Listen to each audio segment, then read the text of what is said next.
Hello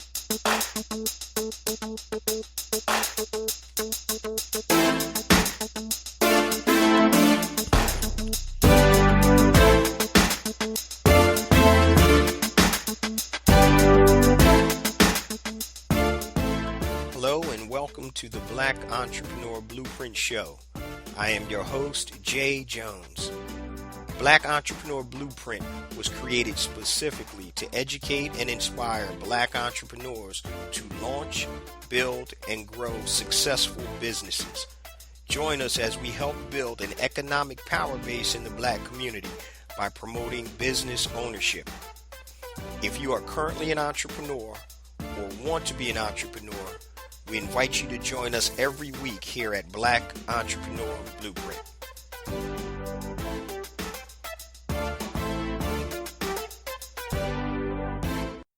Welcome to the Black Entrepreneur Blueprint, episode number 314.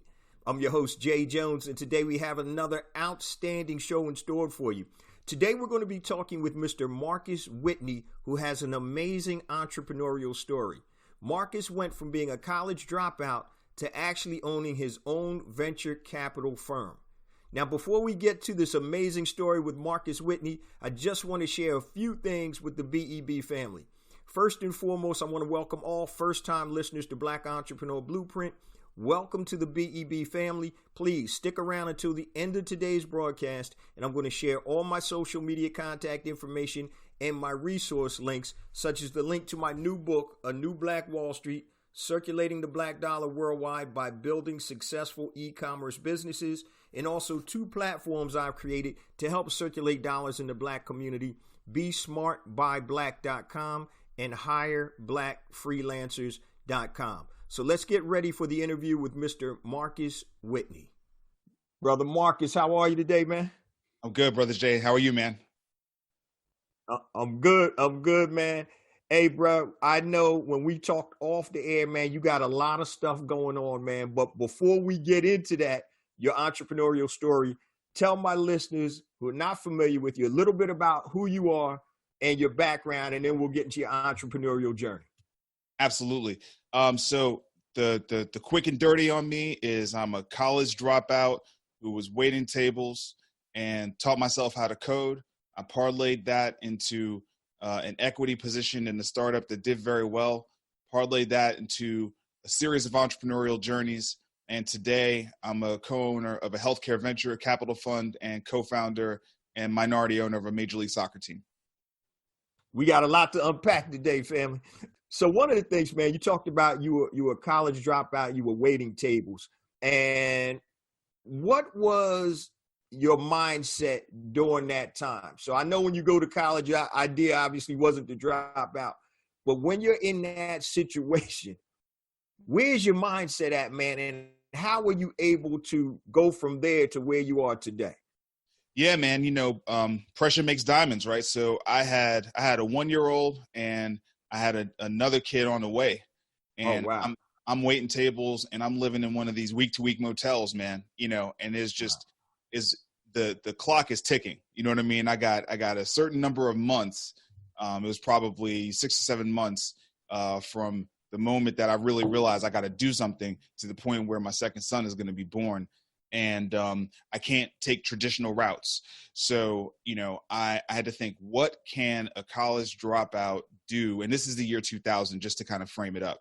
What can a college dropout do that will radically change their economic status? And the only thing I could really think of was computer programming. At that time in 2000, that was the dot-com boom, right? The bust hadn't happened yet.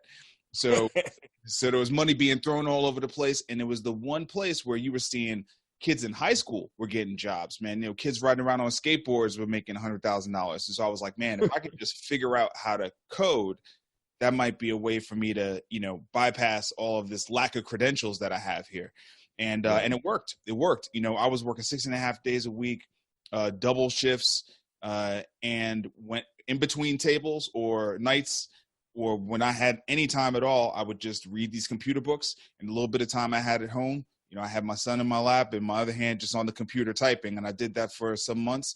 I would go to these free user groups where Wow. basically companies will open their doors and the programmers that work in those companies would just share things that they knew, things that they were passionate about. And these are free sessions you can go to. And even today, like, I mean, you know, I know the pandemic has things shut down, but, you know, even today, if you go to like meetup.com in your city, you'll find all these user groups. So for people who are looking to code, it's not just about learning the stuff. You also network with professionals. So they'll tell you the real about what it takes, what you need to know, what you don't need to know. So I did that.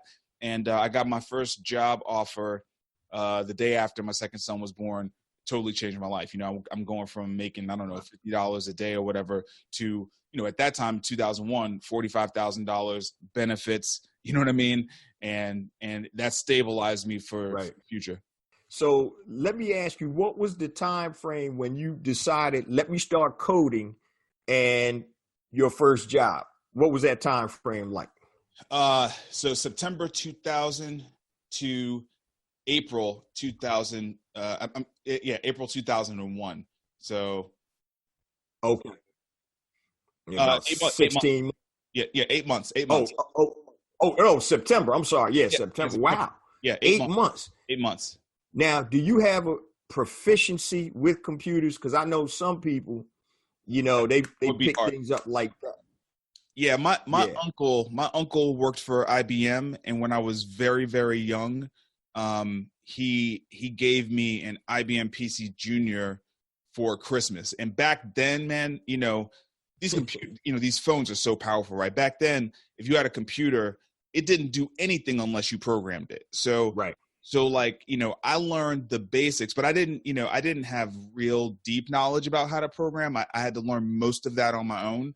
But you know, programming is about logic and math. If you're decent in math, you understand logic, you can teach yourself how to code. And 8 months is about the right amount of time to be able to do it, honestly. Okay. It's funny, man. So I'm dating myself now, but when I was in college, my major initially was computer science. Okay. And the reason was, that's the new thing, computers, you know. So I took languages like Fortran, Pascal, COBOL, C, all of that stuff. And I found myself, man, other people were solving problems and doing the homework and the classwork like this.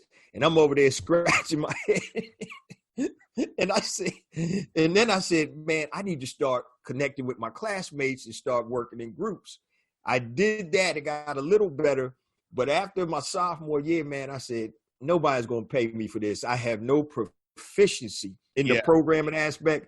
So I switched over to business, man, into finance. And I was happy. I was comfortable there. And, but yeah, bro, I was like, nobody's going to hire me for anything, man. I can't even create a sentence on the freaking you know, so, but that's cool. That's why I was wondering. I said 8 months. Yeah, you must have had some proficiency in that, man. Yeah. So, for sure. No question. Okay. So we know that's how you got started with your job there. Now, tell us about what that first job was, and did you transition into your own business after that, or were there a series of jobs prior to your transition?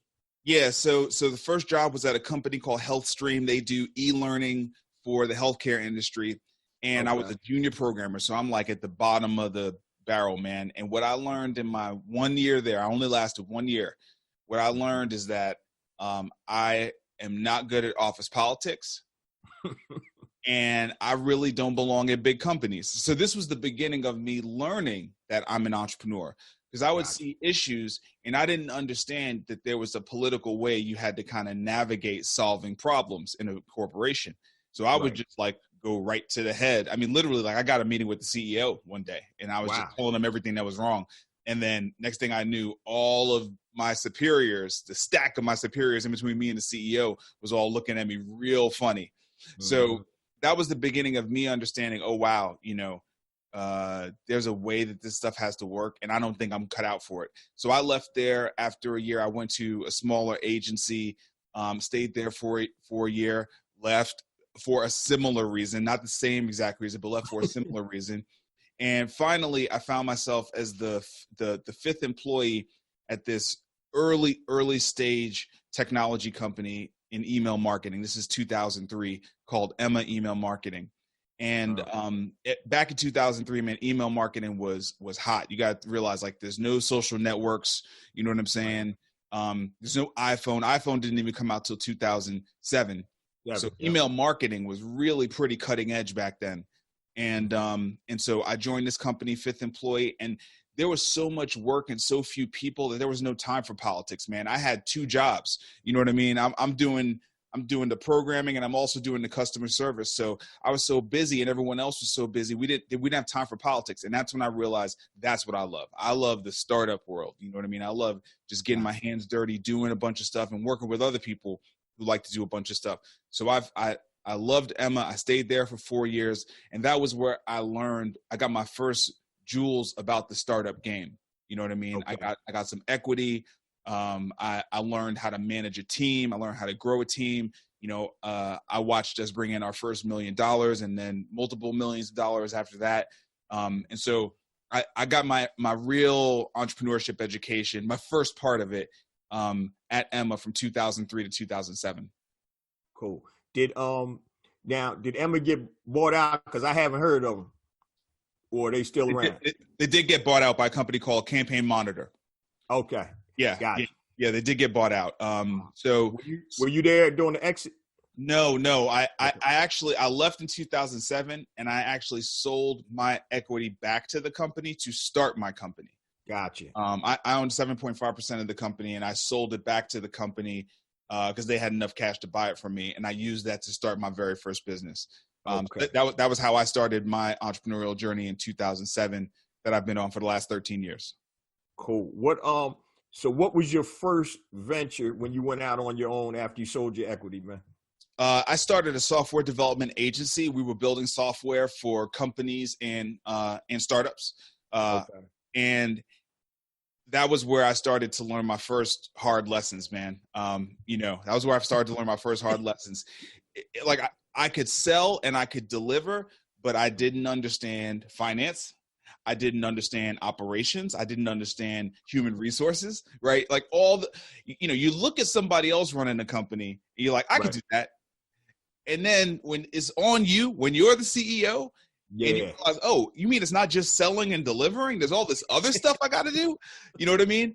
That's when I started to get my real education. So I ran that company for 2 years, and even though we made a couple $1 million, I actually ended up folding it into another company because I let one client represent 70% of my revenue, and I lost all the leverage in my company.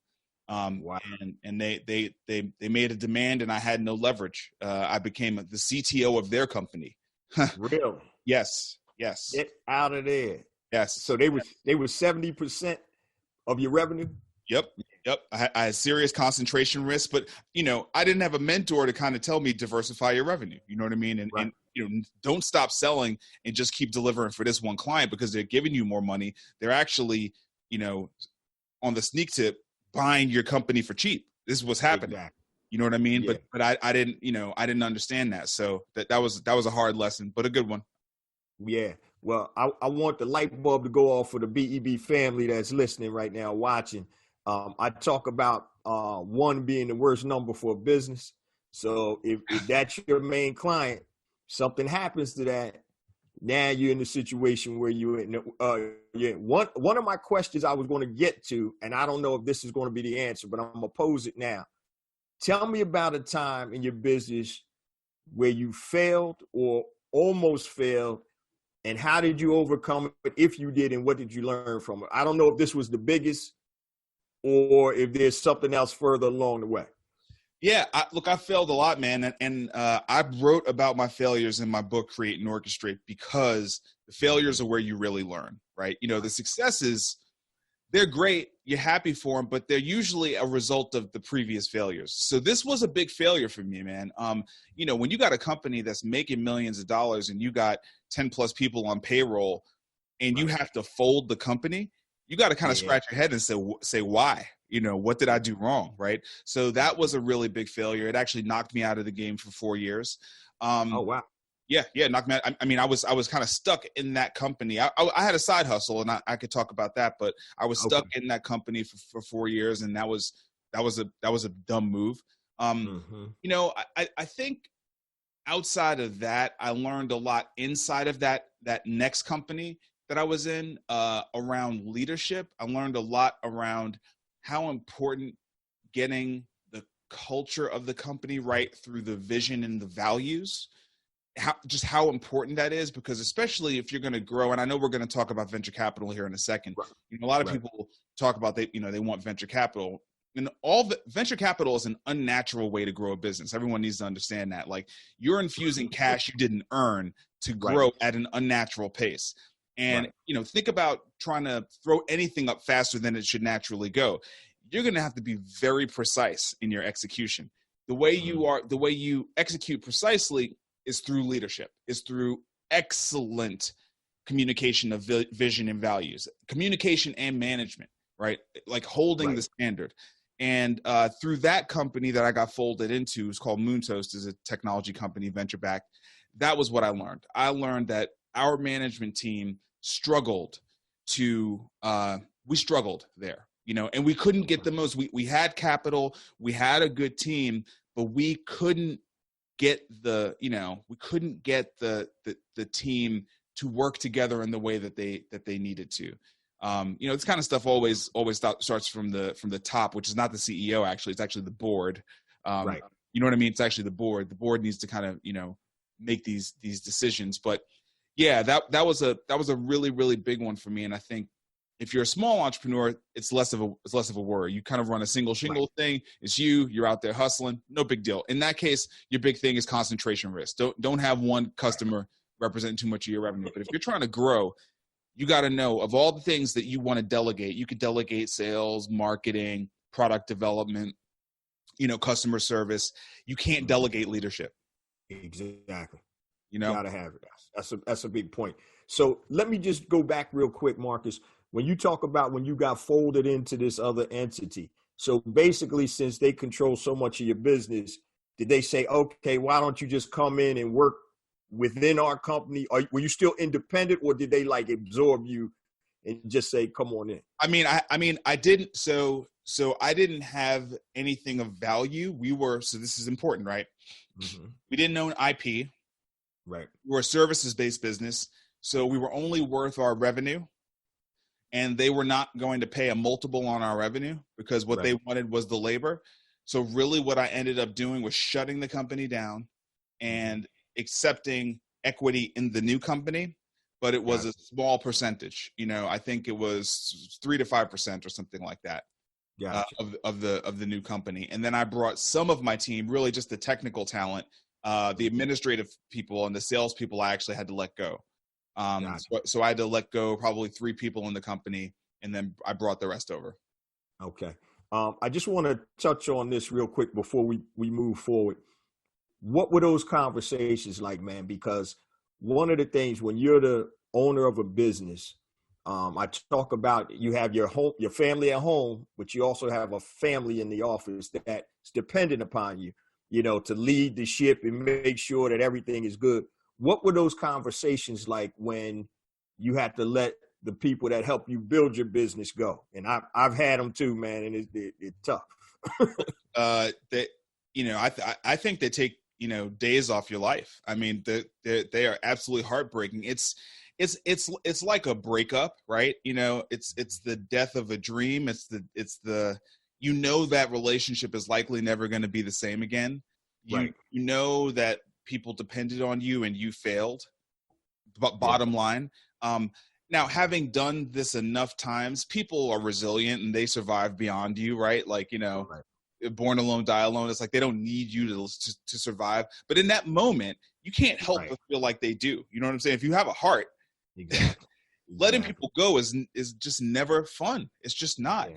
And I think that the thing I learned from those moments is that hiring people is no small matter. Like, if you hire somebody, you better be sure your stuff is together enough to be able to keep them in place. Don't just think flippantly, I want to hire people because I want to grow, and your foundation's not solid. Because if you have to turn around and fire those people, it's going to crush you. Exactly. And it's funny, man. It's almost like buying property. You make your money on the purchase. Before, yes. And it's the same thing with employees. It's like you have to vet them and make sure that, number one, they're a great fit. They understand their role. Are they a team player? And it's less expensive to keep and retain good employees than to keep hiring and trying to find new ones. Absolutely. So that's key, man. That's big with that. But yeah, I felt the same way, man, when my mortgage company collapsed, man. We had like 50 plus employees. Shut it down. We had to shut it down. And but we gave them a heads up. And look, go ahead, don't even come to work. We'll pay you for the next 8 weeks. And so that was at least that's the great. least I could do. Yeah. That's great. I mean, that's fantastic, man. The thing is, some situations can't be avoided. And if we're not learning that lesson now, I don't know what lesson we're learning. You're seeing right. We've had over 100 major enterprises in the United States file bankruptcy in the last 90 days. Okay. So it's like, obviously we're in a moment where some businesses just are not going to make it. The environment just will not allow it. You talked about a mortgage business. I'm not sure exactly when you had to shut it down, but I know there have been some moments in time, 2008, 2008, when the industry would not support the businesses. And exactly. You could do the best you can, but you still have to shut it down. But having that cash reserve, paying people, being honest, communicating up front, that's the way to do it, man. That's the best way to do it. Now, it's funny, man, because we kept rolling too long. And, the crash hit. Nobody knew that it was going to be that, severe. Yeah. So my partners and I, we were like, man, all right, we're going to ride this thing out. We're funneling personal funds into the business, hundreds of thousands of dollars, trying to keep everything rolling. And finally, man, I went home one day and my wife was like, I know you got a family at the office, bro, but you got to make sure you take care of this family. And so I'm like, I talked to, and unbeknownst to me, my partners' wives were saying the same thing to them, but we just never said anything. We got our heads together and we like, all right, we're hemorrhaging, we're losing money like crazy. How can we get out and still show appreciation for our employees that have rocked with us and built us from ground zero? And it's funny, man, even now to this day, and that's 12 years ago, I'm still good friends with a lot of my former employees because they respected the way that we went out. We were straight up, we tried to hang on. We did our best, and it crushed us, personally too. I mean, everything I had was tied up in that business. And that was, one of the times I almost lost it all. But I had to do right, by the people that stuck with me. So I was just blessed that we were able to at least give them that, so they can transition or try to transition, man. But that's big. So BEB family. So remember, it's an old saying I always live by. I didn't make it, but it's heavy as the head that wears the crown. It may look good, but you got a lot of stress and pressures when you're running the ship, man. So I appreciate you sharing that information with us, man. So let's fast forward. So you had mentioned that you got about a 3% stake in that last company that you were in. Right. Yep. Yep. So when did you go back on your own totally? Okay. So what I did at the same time I was doing that, I had a great break. I had started to, this is where I learned about the benefit of building a personal brand, right? So remember, I'm going to bring you back to Emma, the email marketing company, right? Gotcha. So remember, back then, email marketing was what social media marketing is today, right? And so being that I worked in an email marketing company, I was kind of at the forefront of digital marketing. Man, I had a podcast about programming in the PHP language in 2005. Damn. Yeah, man. So damn, bro. Yeah, man. So I was like, learning about RSS feeds and blogging and all this other kind of stuff. So I threw an event in Nashville called Barcamp Nashville, and it was the first gathering of like all the digital folks in the community. Now they have these things all the time. People, digital gatherings. But back then, this was the first one, and it was free. You could come for free. I had sponsors sort of cover everything. It was a 12-hour event, and that rose my personal brand up to where people in the industry started reaching out to me. So this one dude, this guy named Vic Gatto, he is a venture capitalist. And he was starting to think about what the future of venture capital was going to look like. So he and I struck up a friendship. And right when my business failed and I folded into this other company, he brought me into this conversation about doing a new kind of venture capital fund. And that ended up being the fund that we run today together. So while I was in this other company for 3%, nights and weekends, I'm working with Vic on Jumpstart Foundry, an accelerator. We were the first accelerator in the Southeast United States. Wow. And so I had a side hustle, you know what I mean? And I learned venture capital as an apprentice to him, you know, and what he valued about me was I was a technologist and an entrepreneur. So I was like showing us how we could leverage technology, how we could build a brand and leverage branding, because a lot of venture capitalists weren't doing that back then. How we could throw events, sort of all that stuff. I brought all that to the table. And, you know, he taught me the venture capital business. And I learned that nights and weekends, just like I learned coding when I was waiting tables, you know, right? Right.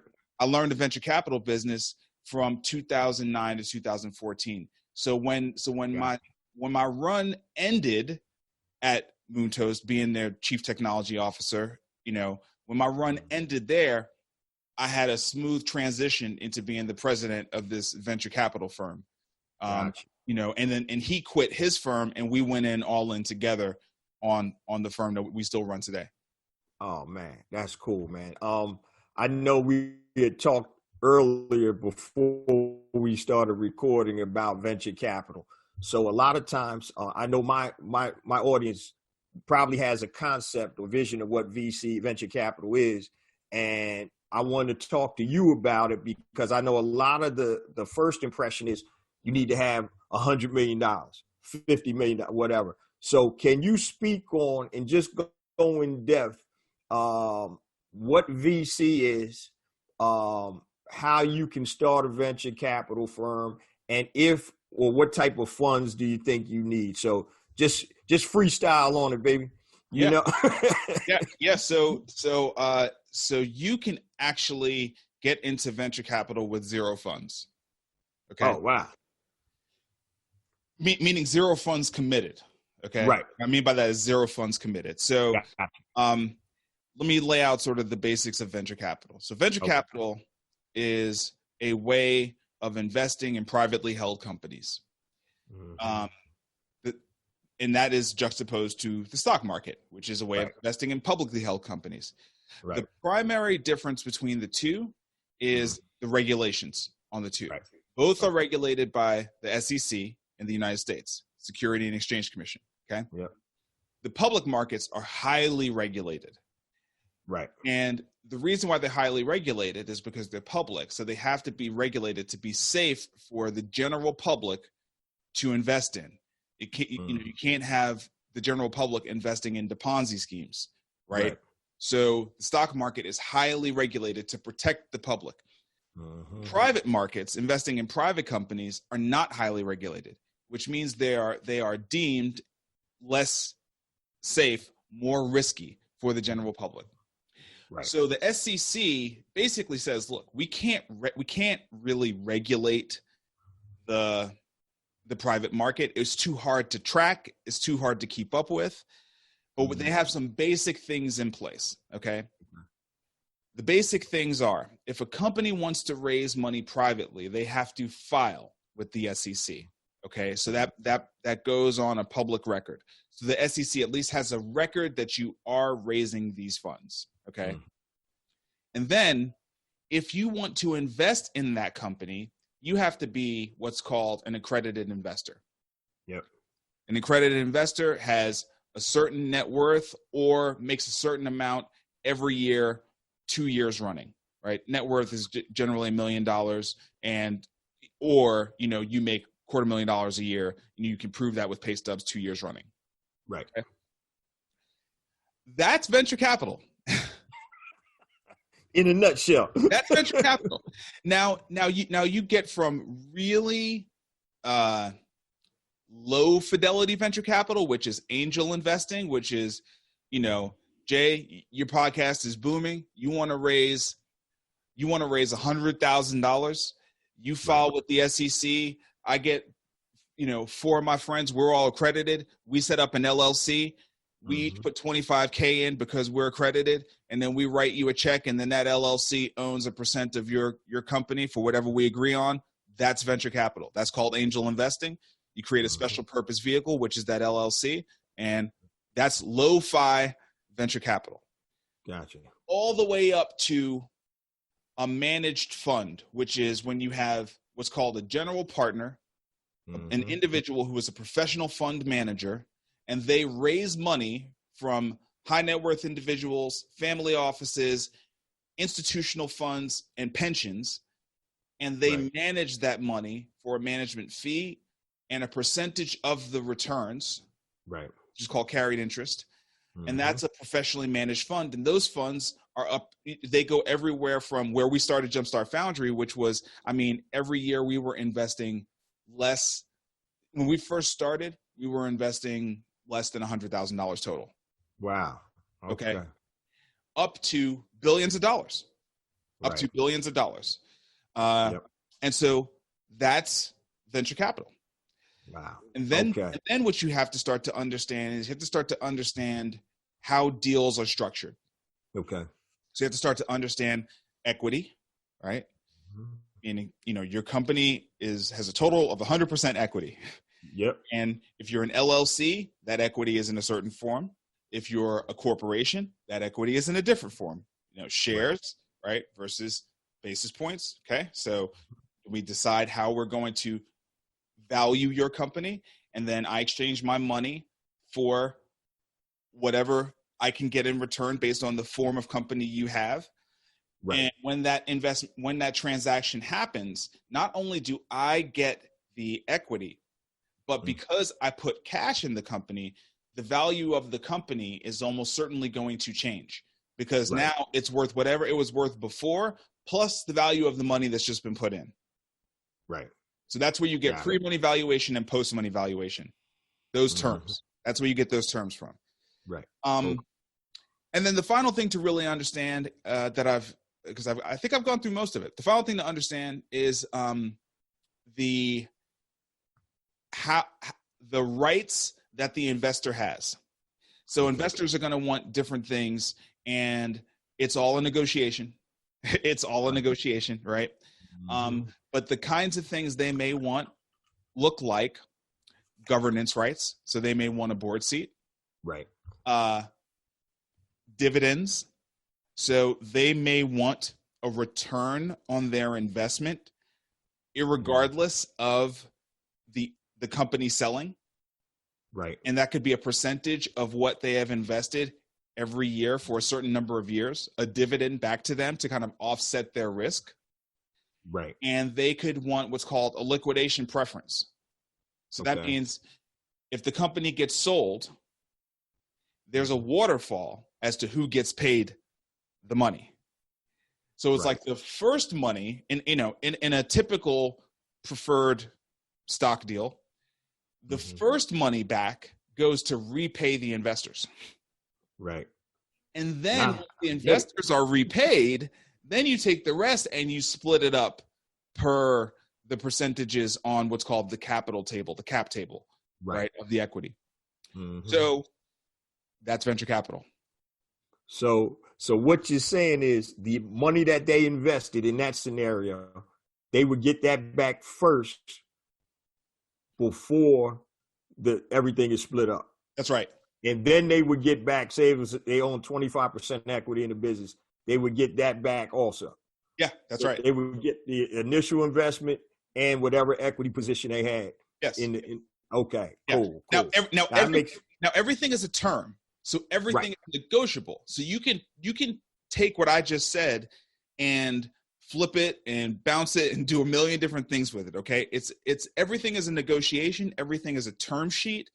And everything has to be mutually agreed upon. So nothing I said is set in stone, but what I just said are the general practices you need to understand about venture capital and how it works, which a lot of people don't understand. Right. Now you broke it down real nice where the goats could get it, man. So let's look from the other side of that equation. If you are a business, what type of businesses, or what do you have to need, or what do you need in place to be desirable for a VC firm to invest in you? Because I know a lot of times some of us run businesses and then other of us run businesses. Yeah. Right. Yeah. What do you need in place if you're looking to get VC funding as a business? Yep. So you have to have a profile that can generate the kind of returns that a venture firm is looking for. Okay. You have to have the kind of profile. So, and what I'm about to say is not written in stone, because there are all sorts of venture firms that do all sorts of deals. But generally speaking, venture firms don't like to invest in services-based businesses, okay? Mm-hmm. Because there's no scale. Everything is tied to the people, right? Right. There's a reason why venture companies love to invest in technology companies, right? Because if you invest in a technology company, you can sell the technology as an asset for multiple of future revenue, because that technology, a lot of these exits that we hear about, so-and-so, Google bought this tech, or Facebook bought this tech. The thing to keep in mind is Facebook can buy that company and pay all the people that work there out and just own the tech and run the tech themselves. Right. And often that's what ends up happening. The founders of Instagram are no longer there, right? You know what I mean? Like, it becomes a Facebook product. Instagram now is a Facebook product. It's not a different company. It's embedded and integrated into Facebook, right? So venture capitalists like to invest in things that are going to generate a high multiple on the exit. And the market sort of the mergers and acquisition market sets those terms. Not the venture capital firm. That they're just trying to get a return. Right. The mergers and acquisition market says we're going to pay 1.5 to 2x for an agency, or for a retail business, but we're going to pay 7 to 10 times 1 year's future projected revenue for a software as a service company. Wow. So which of the two do you think a venture firm wants to invest in? Software as a service. Yeah. All right. Okay. That makes a lot of sense, man. That's breaking it down. So let's go back to your story now. So where are you right now? Because we're going to talk about your book in a little bit, but where are you right now? I know you gave us a little synopsis when we started out. What's your primary business that you're focusing on right now? What are your other ancillary or additional businesses, and break them down for us? Yeah, man. So I'm in the season of my life now, so I'm just 2020. I've been doing the entrepreneur thing for 13 years. And I think the venture capital part has been very, very helpful for me, because it's helped me to kind of understand portfolio theory. So, if you combine my experience as a venture capital with that really big mistake that I made when I had one company represent 70% of my revenue and totally like sucked me in. Right. I am allergic to having a single thing. Gotcha. I'm allergic to it. Right. So I don't have a single thing. Gotcha. Right now I probably have two things that I'm really, really focusing on. Okay. One is I'm focusing on my 100% owned Marcus Whitney International business, and the flagship, really the beachhead product from that is my book, gotcha. Create and Orchestrate. Okay. It went live yesterday. I don't know when this is going to air, but June 30th it went live. We already hit the Amazon #1 bestseller in the first day. Cool. So, we're moving, you know what I mean? And a lot of things we talked about, like I have a whole chapter in the book that breaks down everything about venture capital. You know what I'm saying? Cool. Yeah. All the things we've talked about, I've got chapters dedicated to really laying these things out. You know what I mean? Where you can reference them and underline them and circle them and make notes and all that kind of good stuff. But that's the beachhead product. I have, media that I build around that as well. So a podcast, a daily live streaming show. I'm going to start building some courses around that as well. And I do speaking. Right now it's all virtual, but I do speaking as well, around that business. So that's, I have my own e-commerce store. That's a business that I'm building, right? Okay. You understand that business is what you do. You get what I did. Yeah. you get this business. Exactly. You've got books, you've got the podcast, you got the media company, this business. So I've got that business. Then I've got this venture capital business. Okay. And the way that we built that business was that it's a platform. So we started with one fund, but we realized, because we focus on healthcare. Healthcare's got so many different areas that you can get into that you almost can create specialized funds for it. Okay. So we created a platform that will allow us to create specialized funds so that we can more effectively target investors to invest in our funds, companies to invest in, and then companies to sell those companies to, right? Oh, wow. And so I've really moved into the ownership strategic position around that business, and growing that platform, growing that venture capital platform in healthcare is the other big area that I'm focused on. So those are my two key areas. Okay. So it's almost like with your VC platform, you're kind of building an ecosystem. Yes. Right? Yes. Okay. Yeah. Yes, exactly. Speak to that. I talk about ecosystem all the time. So my books, my podcast is the driver, the online courses, the books, everything. Speak to your ecosystem with that VC platform real quick. And why do you think that's important for your business? So one, the internet is an amazing tool for leverage. The ecosystems that we're building used to only be available to dudes like John Rockefeller and Cornelius Vanderbilt. Like they built the railroads. You know what I mean? Right. Those were ecosystems back in the day, right? Like that stuff was not available to us. Now, using the internet is just like you said. You got the podcast and the courses. Like you can build an ecosystem, right? You got Google Analytics. A lot of this stuff is free. A lot of it's free. So when you talk about ecosystems, the most important thing for me is understanding what are the tools that you have of leverage to be able to build an ecosystem. And it's basically the internet, right? Then you got to think about the design. An ecosystem allows you to, it's like Amazon, right? You know what I mean? Amazon is an ecosystem, and you start making money off of the things that you're doing to keep the business running. You know what I mean? Like they built this incredible cloud platform and then they just started selling it. Now you got Amazon Web Services, and it's like, one of their biggest business lines. So ecosystem design is where you step back and you look at the big picture and you think about what are all of the different pieces of value in my network? Who are all of the different players? And what do each one of those players want? What do each one of them need?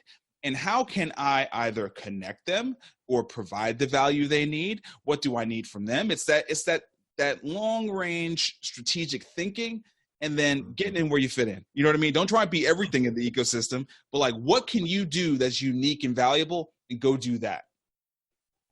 Yeah, that's a great way to describe it. And that's one of the things I always talk about. And I know a lot of times the ecosystem it'll appear.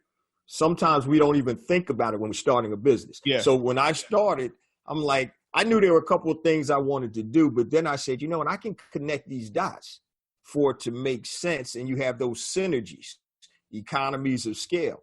And so one of my podcast episodes is coming up. I haven't got the real title for it yet, but it's going to be talking about macro thinking versus micro thinking. Where do you start? Do you start from the finished or end product and work back, or do you just start and let things develop? So when you were doing your VC platform, was the ecosystem always in play from the beginning, or was it something that kind of formed itself? No, it formed itself. It was, okay. You're doing the work, and you get these aha moments as you, Right. As you do the work, you're like, oh, wow. Oh man, I didn't realize this. The opportunity starts to show itself to you as you're doing the work. And then, at a certain point, you have enough understanding and enough wisdom through your experience to really see the whole thing. And that's earned, right? You know what I mean? Like, nobody gives that to you. That's earned. But once you see it, you can't unsee it. So then it's like, if you want to continue to be a micro thinker, that's fine. But you now know the big picture. You know how the puzzle all fits together. Yeah. It's funny, man, when my last book, A New Black Wall Street, Circulating the Black Dollar Worldwide by Building Successful E-Commerce Businesses, I'm writing the book and I'm like, all right, man, this is going great. Then I stop in the middle, probably the 3/4 of the book is done. And I said, man, I'm talking about this stuff, but I'm not giving people platforms to execute this. Yeah. So that's when I created the BeSmartByBlack.com and Hire Black Freelancer platforms. So now I had to stop the book. Let me create these platforms. So now when I talk about it, people have outlets to go ahead. Oh, let me put my stuff on BeSmartByBlack.com, or I'm a freelancer, put my services on Hire Black Freelancer. And that's how that kind of came into it, because a lot of times we'll create things, or especially like in the podcast space, and you're in the media space too. I like to give people actionable steps. How can I get them from point A to point Z? As opposed to just giving them theory, let me give them some practical things and platforms that they can use to complete the task. That's right. So it was kind of funny, man, because I didn't even think about that until I started writing the book. And I said, man, then somebody else said to me, one of the my listeners was like, man, well, why are you going to create another platform like that? There's already platforms, that Black product producers can go on. I said, it's not an either or proposition. Right. I said, so if you sell physical products, you could sell on Amazon, eBay, Etsy. I said, so if I'm going to talk about this, I said, what happens if that business goes out of business? And I'm talking about this concept, and I'm relying on somebody else to be a piece of that ecosystem that I have no control over. So I'm like, man, let me go ahead and build this out. And as I started building that out, man, Marcus, you were right on, brother, because then other things started coming. Well, what else do I need in the ecosystem to help people move forward, man? Yes. So yes. Yeah. And you're leveraging technology to do it. So it scales. It's like you can keep adding pieces on, and you don't have to. And I'm glad this is an entrepreneur podcast, so no one's going to take what I'm about to say wrong, but you can add pieces on without having to add people on. Exactly. Right. You know what I'm saying? Because definitely, the people. Yeah. It's a thing. It's a thing. Exactly. It's a thing, exactly, man. Man, bro, I gotta, if you got about 5 more minutes, man, you good? Let's okay. Let's go. Cool. Let's go. One of the things you had mentioned in your book, man, create and orchestrate. Tell the Black Entrepreneur Blueprint family a little bit about your book and the impetus of your book, why you wrote it, and what it's about. Yeah, man. I did a TEDx talk in 2014. If you've never done one, they're so scary. And I came off stage, and this teenage girl came up to me at the end and said, hey, I'm going to put the words believe, partner up, and orchestrate on my ceiling. So every day when I wake up, I'm going to see those words. And those were the words, those were the key steps that I was talking about in my talk. And that showed me, wow, my story and the philosophies that I've learned through my journey are valuable to other people. So that planted the seed. I really should be thinking about writing a book. Now that was 2014. It's 2020. So this has been 6 years in the making. Right. This has been 6 years in the making, and it couldn't have come out before today because, some of the stuff in there, I've got a chapter in there about how we brought a Major League Soccer team to Nashville. These are stories that people, just don't know. That they just see a team appear and they're just like, wow, how did that happen? You know what I mean? I had a front row seat, man. I saw the whole thing. Right. So I was like, man, let me just take 10 pages and just frame that up just so people can understand, oh, this is how that happens. You know what I mean? Like, this is how something like that goes down. So I knew that I knew from that teenage girl that I had wisdom that I could share that would help other people. I knew that I made some really bad mistakes when I left Emma and I started my agency that I could have avoided if someone had given me that wisdom. And I just sort of thought, man, what book would Marcus have needed in 2007? You know what I mean? The Marcus who left that company and never could have dreamed he would be, you know, where he is today. Like, you know, there's no way I thought that. But he was struggling with where he was, and he didn't even know he was struggling with it. You know what I mean? Right. What kind of book would be helpful for him? And I thought, you know, a book that offers narrative, that is vulnerable, that talks about successes, but not before it talks about failures. You know what I mean? To normalize the failure, because the failure is normal. It's, you know, it happens more than half the time. So you got to talk about it. You got to talk about what you learn from it. And then also, the spine of the book is called The 8 Core Concepts. And I wanted to come up with, you know, I didn't graduate from college. I didn't go to business school. And so I actually didn't really understand the framework that underlies every single business. And when I started talking to people about it, I didn't see one readily accessible. It was like there was an assumption that you understood what the framework of every business is. Okay. There was this assumption. And so going back to my computer programming roots, man, I just kind of built a framework, you know, based on what I understood and what I had learned mostly through the failures. Like, what are the core concepts of every business and what is the priority order of them? You know, so the 8 core concepts, which are leadership, finance, operations, growth, product, service, sales, and marketing, in that order. That is what every single entrepreneur has to understand. You have to understand those 8 things. You have to understand why they're in that order. You don't have to be great at all 8, but you got to know them so that if you delegate something to somebody else, you can hold them accountable. Exactly, man. So that's a blessing, bro. I'm so glad, man, that you wrote that book, because there are a lot of people, once again, that don't understand those core concepts because, like you said, people just assume that, hey, you should know these. But it's crazy. Once you get out there and you start mixing around, that's why I tell people, you can write a 500-page business plan. It means absolutely nothing. You got to get out there and mix around and understand, to immerse yourself, to find out what you really need to know and to move your business forward. I've had coaching students, mastermind students rather, that we were in a mastermind, and I'm like, all right, we're brainstorming, you're coming up with an idea. We had this one sister that actually was in a mastermind group 3 months before she could even come to an idea about a product or a service to start. It's just, it was so much, oh, well, if I do, I said, look, you just got to do something.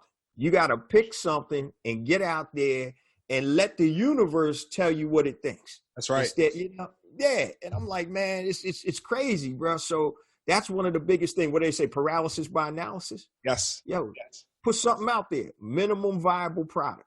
Put it out there, see what people think, and then rework it from there. That's right. Oh, man. Brother, I got a couple more questions real quick. I'm not going to hold you, man, but is there anything that I left out in this interview that you want to add, something that you think is important for the Black Entrepreneur Blueprint family? You know, I wouldn't say anything that I left out, but I would say, you know, it's cool for them to listen to this episode. It's cool for them to be a subscriber to your podcast. Mm-hmm. But, you know, in addition to listening to what we're saying, watch what we're doing. Watch what Jay is doing. Like, go to his website and look at what he's doing.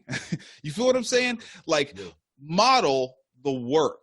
Don't just listen and be, you know, there's paralysis by analysis. There's also, like, you know, death by consumption. You know yeah. Like you got to create.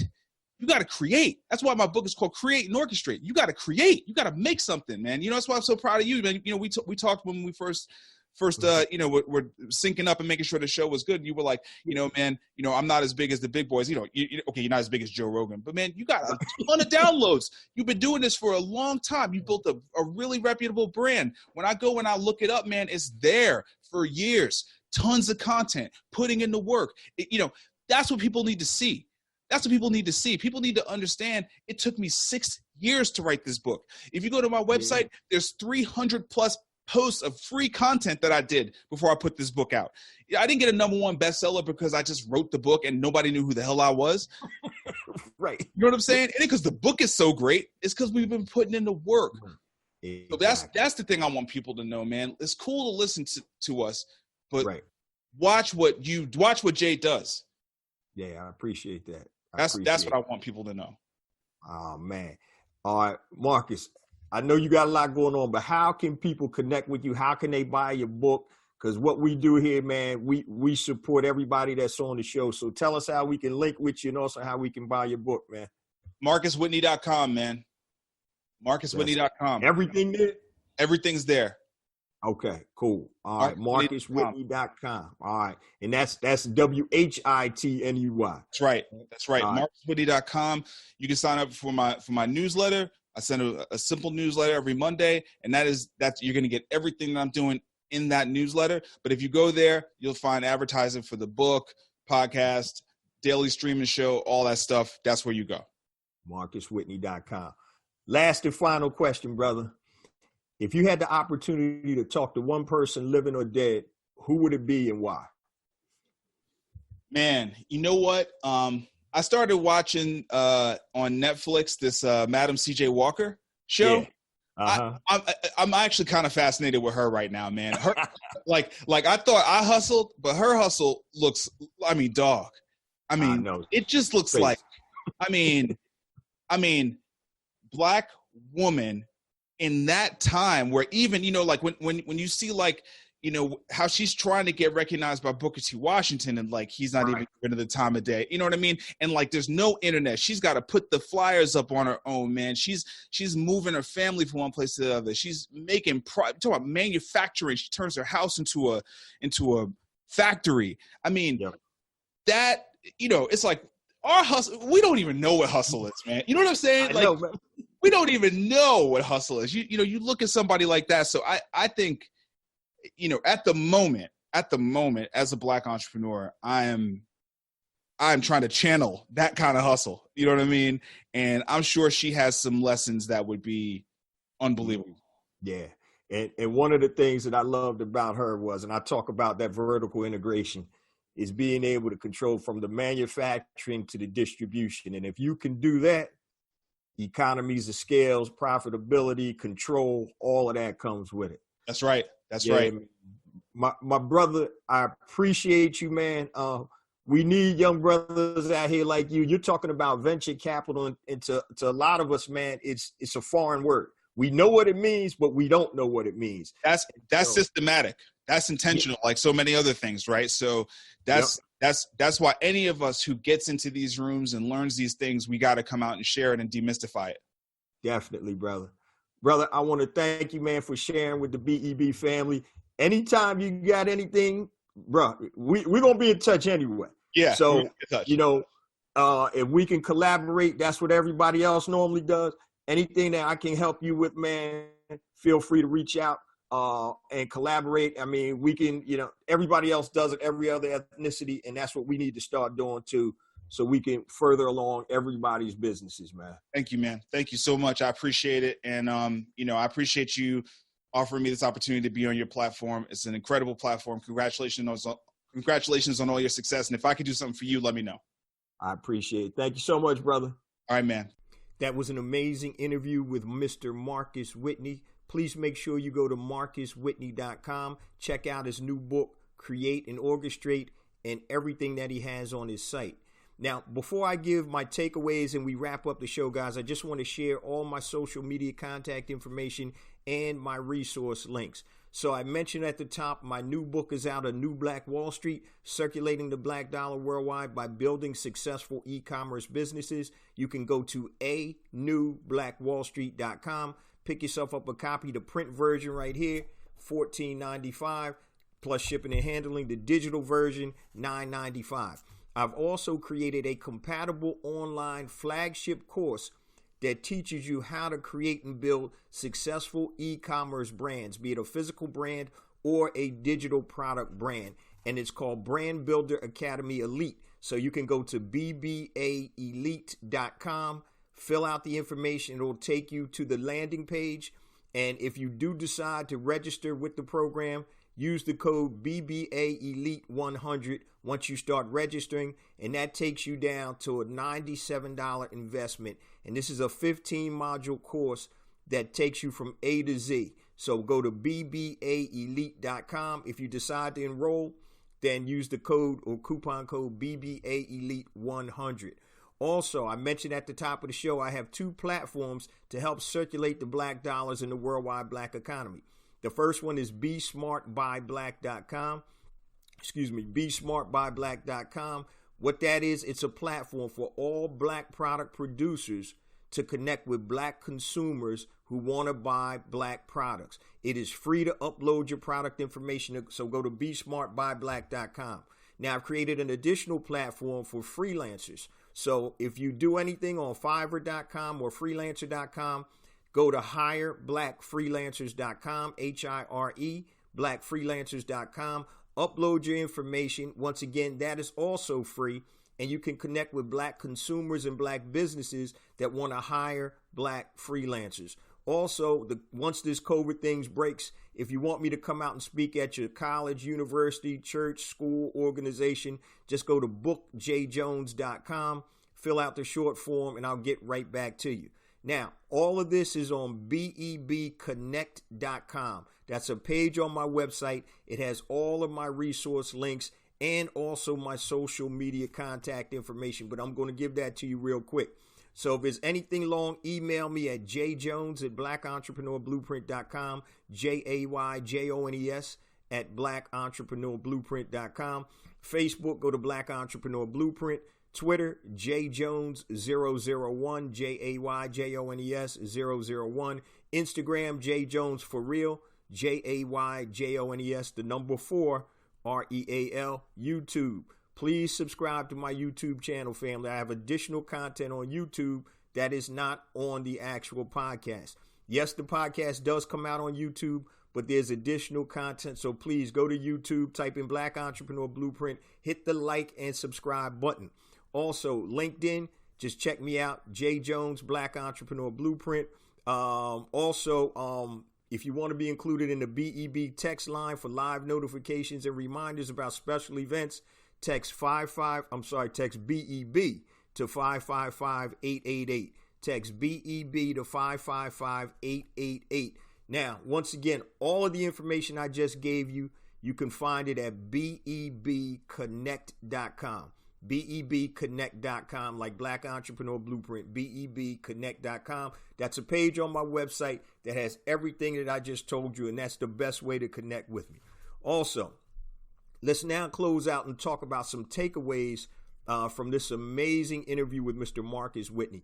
One of the first things that really hit me was that when he was in a situation when he dropped out of school, had a child and another one on the way, things looked real bad. But the key was Marcus didn't stop. He figured out, well, how can I update or level up my skills to earn more money to take care of my family? So he taught himself coding by himself, which is, and obviously we talked about that he probably had some type of proficiency in that. So that was a tremendous thing. So if you're in a situation where things look bleak, it doesn't look good, you need to level up your skill set so you can increase your income. Another thing was that I liked he talked about was he built his personal brand, and that allowed him to make connections.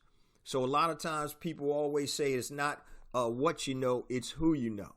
So he built up his personal brand and built up a positive reputation that allowed him to connect with venture capitalists and other people, which helped propel his business and actually has him in the position that he's in right now. So always look to build your personal brand. Okay. And the last thing I want to talk about was when he talked about one business was the majority income for that particular business he owned. So I always talk about one being the worst number, one stream of income. If one business is more than 25 or 30% of your revenues, you're in trouble. So you always want to diversify. So it's better to have 10 companies that are giving you $1 million than one company that's giving you $7 million.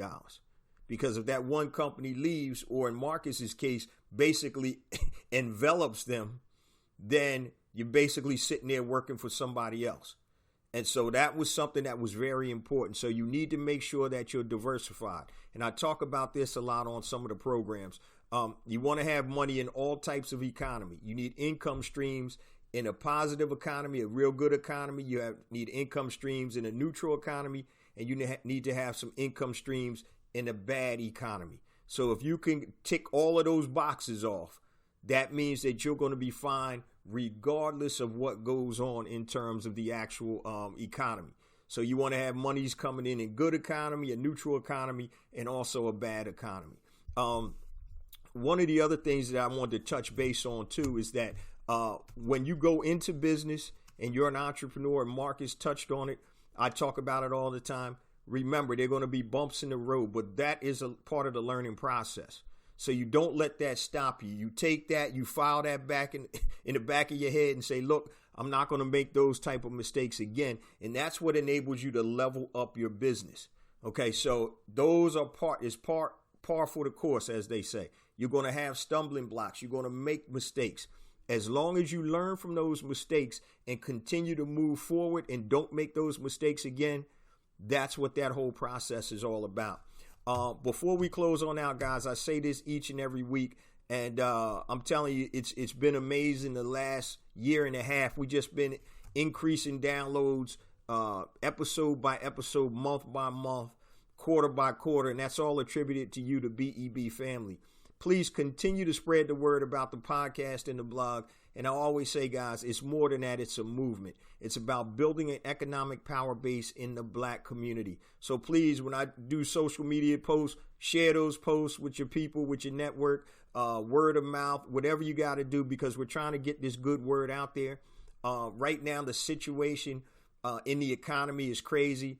COVID's out there. People don't have incomes. They're losing jobs. They're losing houses. They're losing everything. And one of the things that we need to understand, that we have to take the bull by the horns, guys, and we have to be responsible for our own financial well-being. So, yes, you may work at a job, and if this coronavirus hasn't touched you, that's a blessing.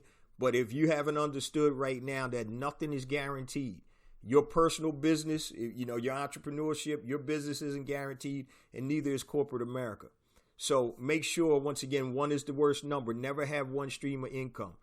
And if you are blessed to be currently employed, the best time to start a business, family, is when you have a job. That's the best time to start, because you can leverage those resources. You're still being able to pay your bills, and you're not just jumping out there and saying, hey, I'm rocking with it. Now, I've done that before and been successful. But if you're not built like that, the easiest way to do it is while you have a job. So if you're doing something right now as a side hustle, continue to push forward with that. If you haven't started your business yet, start writing things down, giving yourself ideas, and start working on that path, because you never want to get caught out there again like a lot of people did with the coronavirus, where all of a sudden they had a job on Monday, Tuesday they couldn't go to work, and eventually they lost their income. And that's a place that you don't want to be, family. So I just wanted to share that information with you. Once again, guys, please continue to spread the word about Black Entrepreneur Blueprint, the podcast and the blog. Once again, it's a movement. We need to elevate ourselves. We need to make sure that we're not relying on anybody else. Love you guys. I'll see you same time next week. Peace.